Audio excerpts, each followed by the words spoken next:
Are y'all having fun? Still asking your mind questions and telling it to be quiet and see if it's gonna break character? Good. Keep doing it. I'm gonna give you another example.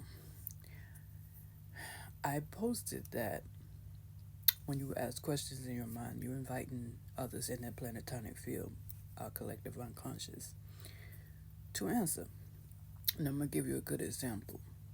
Let's say you put your keys in the same spot every day, but one day particularly, it's not there. Me personally, I keep mine in a little cup. You panic a little, especially you looking for your keys because you got somewhere to be, right? Like, where did I put them keys?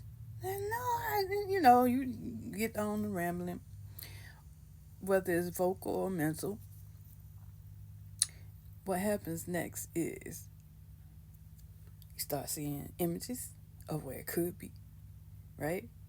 You might see a flash of, oh, maybe I left it on the table. Oh, maybe this. You, you're going every way, right? That's your liminal mind projecting.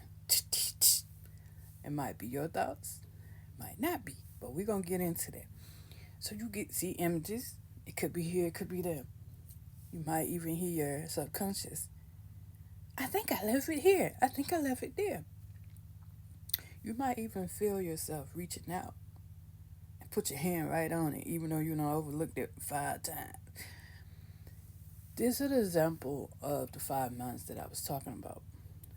And I want to point out that next time you start hearing all these suggestions and everything, I'm trying to figure out the best way to say this. Why don't you know where it is the first time? People say you forgot, but they don't quite know what memory is. We have an archive that we can pull from ready made. We have no reason not to remember. Is basically what I'm saying. That's not how our brains work. That's not how our minds work.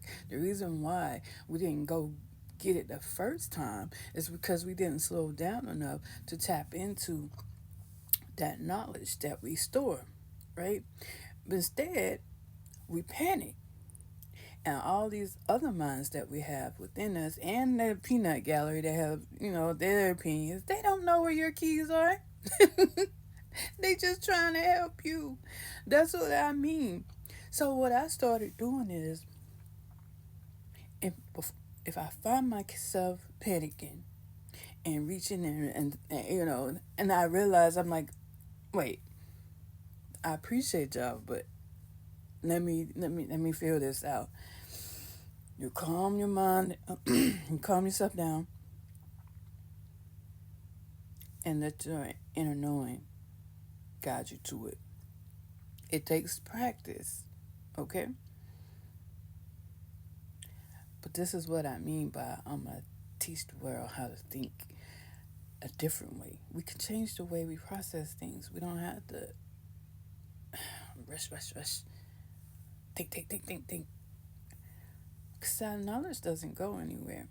Yes, with age, yes, with injuries, when our brain or whatever can alter the way that we filter things because it is the physical counterpart that helps us translate the code. I understand that part, but our minds are not in our body. It's that's another video. But for right now, I want you to notice the pattern. Ask something and see how the answers come through. See how long and how many minds or how many beings answered you before you really got the answer. Matter of fact, ask something that you never knew before. Ask, I don't know, something that's personal to you that you can verify later, that you don't have any knowledge of, and see if you get an answer. Might not be the right answer, but see if you get one. And oh man, it's exciting when you get an answer and you get the right answer and you're like, now how the heck did I know that? Because you didn't know it. Somebody told you. Or it could be that you did know it from another lifetime and it's stored in the ether in your records. But I don't want to keep switching back and forth. That's just going to confuse you. I know consciousness and the mind's subconscious, it's amazing. It's a passion of mine.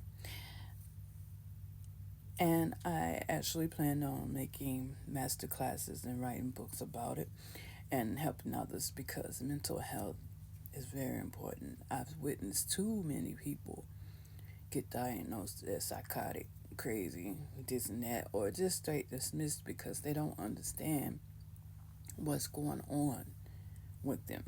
And these psychologists, they reading from the same books, taking the same classes. They agreed to follow these rules, and they never look further than what the mainstream tell them to think. So that's not helping anybody. Too many people on drugs numbing themselves out instead of solving the problem. And so I've been trying to tell them, but they don't take me seriously either. But the proof is in the action. The proof is if I didn't know what I was talking about, I wouldn't be able to do what I do.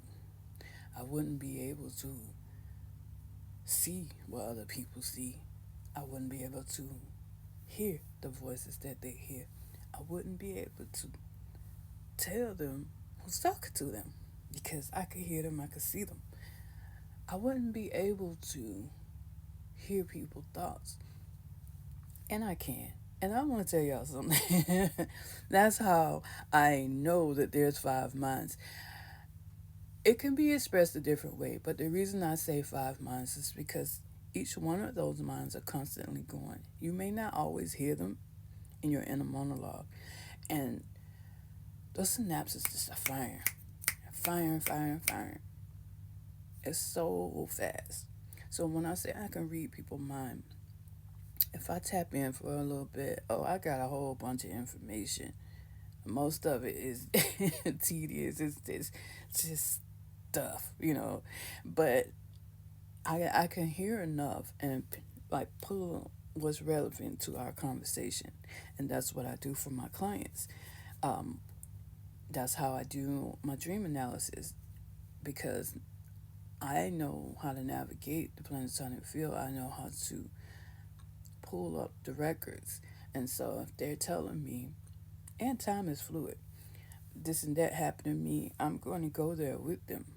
And I wouldn't be able to do it if I didn't know what I was talking about. So I just want to say, according to science, what I do on a daily basis is impossible. So I feel like it's an honor and a task for me to share what I know. And the good part is I don't have to prove it to anyone because you all will be able to prove it to yourself.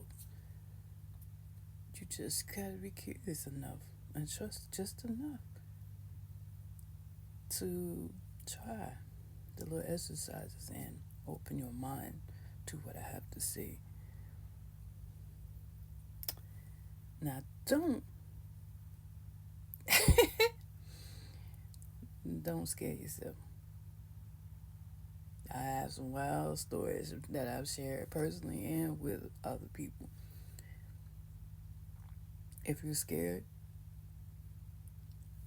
of your voice changing or really understanding that you're talking to spirits and you never knew that, maybe don't do the exercises quite yet. There's other ways we can do that.